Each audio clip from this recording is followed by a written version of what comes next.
ان حالات کے حوالے سے آپ کو معلوم ہے کہ 19 اپریل کو ہم تو گڈ ول اور بائی لیٹرل اور ریجنل اینڈ ملٹی لیٹرل معاملے کے ساتھ حوالے کے ساتھ پوری یہ حکومت جو ہے وہ جہاں ایک طرف اکانومی کی بہتری ہے اس کے ساتھ ساتھ یہ کوشش کر رہی ہے کہ ہم اپنا فعال کردار ادا کریں.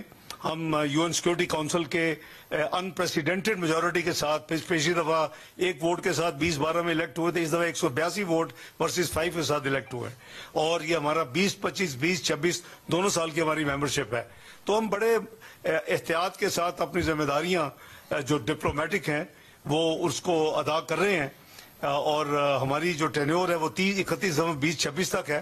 وہاں بھی ایک ریزولوشن یو ایس نے اسپانسر کی ہے اس حوالے سے, لیکن وہ میں آپ کو یاد کرا دوں کہ جعفر ایکسپریس پہ بھی یہ یو این سیکورٹی کونسل کی ایک سٹینڈرڈ پریکٹس ہے کہ دنیا میں جب بھی کوئی ٹیررسٹ یا اس طرح کا کوئی ٹیررزم کا واقعہ ہو تو اس حوالے سے وہ ایک سٹیٹمنٹ جاری کرتے ہیں. ہمیں وہ کاپی موصول ہو گئی ہے. ہمارے جو امبیسڈر ہیں وہاں جس کو پرماننٹ ریپرزینٹیٹو کہتے ہیں یونائیٹڈ نیشن میں, وہ ہمارے ساتھ وزارت خارجہ کے ساتھ رابطے میں ہیں اور وزارت خارجہ حکومت کو اور سٹیک ہولڈرز کو ساتھ ساتھ چلا رہی ہے. تو اس جو ڈرافٹ ریزولوشن ہے اس میں بھی ہماری ہم نے کچھ پرپوزل دی ہیں امینڈمنٹس کی. دو امینڈمنٹس ہم نے پرپوز کی ہیں.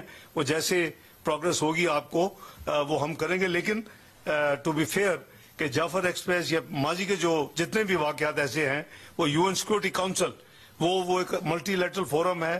اس میں ہم 15 میں سے 5 پرماننٹ ممبر ہیں, 10 نان پرماننٹ ممبرز الیکٹ ہوتے ہیں تو ہم ان میں سے ایک ہیں. تو اس میں بھی ہمارے پاس لیوریج بھی ہے اس کو استعمال کرنے کی, اور دوسری تو ہماری ذمہ داری بھی ہے کہ ہم بڑے محتاط ہو کے اپنے وہاں اپنے آپ کو کنڈکٹ کریں, کیونکہ جولائی میں اللہ نے چاہا تو انشاءاللہ پاکستان کو اس کی صدارت بھی ملے گی. تو اس حوالے سے اگر آپ کے کوئی پہلے وزیر دفاع صاحب آپ کے ساتھ جو ڈیفنس کے حوالے سے کچھ باتیں کریں گے. ہماری اللہ تعالیٰ کے فضل و کرم سے جو پریپیئرڈنس ہے, اور اگر کسی نے کوئی بھی ایڈونچر کرنے کی کوشش کی تو ماضی میں بھی انہوں نے کر کے دیکھ لیا ہے, ان کا جو حشر ہوا اس سے برا حشر ہوگا.